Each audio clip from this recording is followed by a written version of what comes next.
Dasturimiz davom etadi. Viloyatimizda favqulodda vaziyatlar boshqarmasi boshlig'ining kubogi uchun stol tennisi bo'yicha birinchilik musobaqasi tashkil etildi.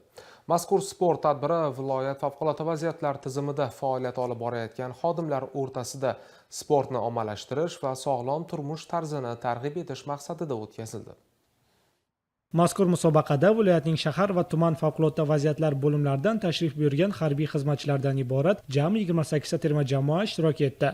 Sport bellashuvlarining tantanali ochilish marosimida musobaqaning maqsad va vazifalari alohida ta'kidlanib, ishtirokchilarga omad va zafarlar tilandi. Bellashuvlar yakkalik hamda jamoaviy bahslar ko'rinishida tashkil etilib, unda qatnashchilar o'zlarining sport mahorati, tezkorligi va jismoniy tayyorgarligini namoyon etish imkoniyatiga ega bo'lishdi. Musobaqa jarayonida bahslar qizg'in va murosasiz kechib, jamoalar g'alabaga erishish uchun bor kuch imkoniyatlarini ishga solishdi. Sportchilar o'zaro tajriba almashdilar. Mazkur sport musobaqasi favqulodda vaziyatlar boshqarmasi tizimida xizmat qilayotgan xodimlarning jismoniy tayyorgarligini yanada oshirish, bo'sh vaqtini mazmunli va samarali tashkil etish, shuningdek, sport orqali sog'lom turmush tarzini keng targ'ib etishga xizmat qildi. Tadbir xodimlar o'rtasida jamoaviylik, birdamlik va hamjihatlik ruhini mustahkamlashda muhim ahamiyat kasb etdi.